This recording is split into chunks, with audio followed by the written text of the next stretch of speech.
예, 거기에 비해서 이제 한국은 잘 막아내고 있는 편입니다. 참 잘 막아내고 있는 편이에요. 네. 예, 우리가 이제 2023년 통관 기준 무역 수지에 대해서 1년 전에 2021년 말에 이제 전망이 그래도 한 138억 달러 정도는 적자 날 것 같다. 2022년에 475억 달러 통관 기준 적자 났는데 그거보다는 많이 줄어서 한 138억 달러 날 것 같다. 근데 이제 요새 보면은 138억 달러보다 좀 적어서 한 100억 달러 적자. 그러면 이제 2022년 475억 달러 대비 한 20%, 5분의 1이에요. 그런데 이제 우리가 여기서 전에도 말씀드렸지만 요즘같이 역동적 위기 상황에선 이 은행에 찍히는 돈으로 봐야 돼요.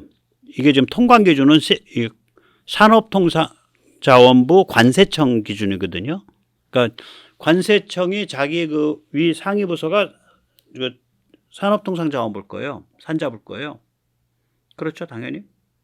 네, 그쪽의 한 집안이죠. 거기서는 통관할 때 그 상품 가치를 보고서 통계를 잡는 거예요. 그다음에 거기는 이제 통관의 기준이니까 수입은 도착도고요. CIF. 수출은 선적도예요. FOB. CIF랑 FOB는 상당히 차이가 크죠. 운송비랑 보험비 이런 거 다 있으니까. 그런데다가 요새 같으면 결국은 이제 외환 위기가 오냐 안 오냐, 그다음에 나라가 살아갈 수 있냐 없냐, 국내에 돈이 풀렸나 안 풀렸냐 이걸 봐야 되니까 요새 같을 때는 이제 은행 수지, 은행에서 돈 찍히는 거, 이게 이제 경상수지, 상품수지거든요. 상품수지는 경상수지의 한 부분이죠. 예, 경상수지라는 게 상품수지랑 소득수지, 본원소득, 이전소득, 소득수지가 합쳐지면 이제 상품수지가 되는 거죠. 경상수지가 되는 거죠. 우리나라 경상수지가 굉장히 폭이 컸었어요. 흑자폭이. 우크라 전쟁 이전에 한 7, 800억 달러입니다. 그럼 한 해에 말이야 우리가 거의 그럼 한 100조 원씩 경상수지가 흑자 났었단 말이야. 그렇습니다. 예. 그럼 그 돈 다 어떻게 한 거야? 그게 다 해외에 투자되어 있는 거예요. 그래서 우리가 전 세계적으로 이 해외 자산이 많은 나라예요. 그래서 그냥 가만히 앉아 있어도 한 해에 예를 들어서 한 4, 50조씩 돈이 들어와요. 투자 소득 이런 게, 이자 소득이. 우리가 이제 부자라고요. 예. 작년 그것 때문에 많이 넘어갔죠. 2022년 경상흑자폭이 이 예년 수준 대비 35%로 낮아졌어요. 298억 달러입니다. 그러니까 작년에 우리가 어렵다 해도 결국은 들어온 돈이 나간 돈보다 많은 거야. 그 다음에 2023년에 경상흑자폭이 작년보다 굉장히 좋아질 거예요. 그래서 이게 작년 대비 한 절반 가까이 올라갑니다. 330억 달러에서 350억 달러 정도 회복할 겁니다. 올해. 네. 그 다음에 이제 그러니까 이 상품 수지죠. 은행 기준 무역 수지. 이게 상품 수지입니다. 그러니까 은행에서 돈 찍히는 거랑 다르죠. 예를 들어서 우리가 무기를 팔았다. 그럼 무기는 납품은 2년 후잖아.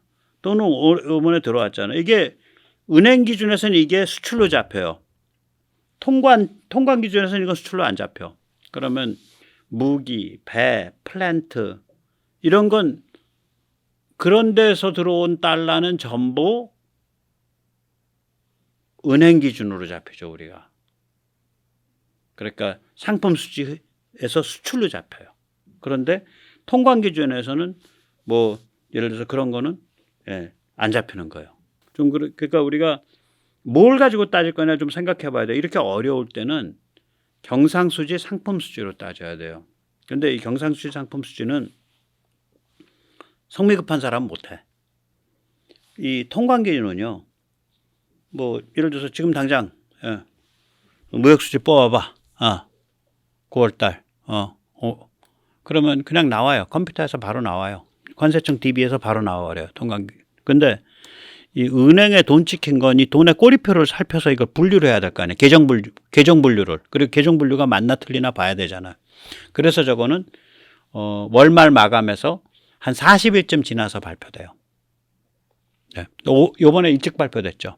그래서 요번에 우리가 경상수지 흑자가 한 9월 달께 40일 지났으니까 요번 발표된 게 요번 8일 날 발표됐거든요. 보통 10일 날쯤 발표되는데 51억 달러 이상이 경상수지 흑자 났죠. 굉장히 폭이 큽니다, 지금. 예. 월마다 나는 경상수지 흑자 폭이. 예. 그 벌써 연 7, 800억 우리가 그 예년에 그렇게 났거든요. 그러면 월마다 경상수지 흑자가 60억에서 70억 나면 예년 수준 회복하는데 지금 거기까지 가고 있는 거예요. 지금 월 한 50억, 60억 달러, 50억 달러를 깼으니까 이게 월 60억 달러를 깨면 예년 수준 경상수지 흑자 폭에 도달하는 거예요. 평균적으로. 상당한 겁니다. 그래서 이제 경상수지 전에 이제 경상수지의 일부인 그 상품수지, 즉 은행 기준 무역 수지를 보면 올해 320억 달러 흑자입니다. 작년에 475억 달러 통관 기준 무역 적자인데 상품 수지는 작년에도 150억 달러 흑자였습니다. 우리가 이제 플랜트라든지 조선이라든지 무기라든지 그런 게 판매가 많으니까. 그래서 이런 그 차이가 많이 나는 거죠.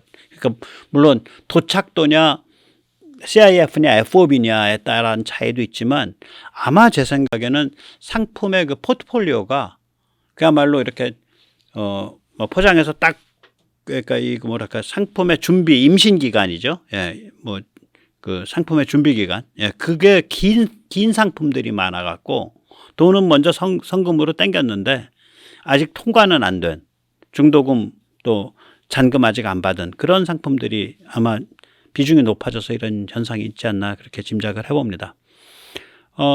이렇게 돼서 이제 경상수지의 흑자가 다 이제 바깥으로 다시 나가서 이렇게 투자가 되니까 본원소득이 우리가 급증하는 추세입니다. 그래서 2022년에 본원소득이 229억 달러 흑자였거든요. 이거 가지고 작년에 많이 어려움을 껐어요.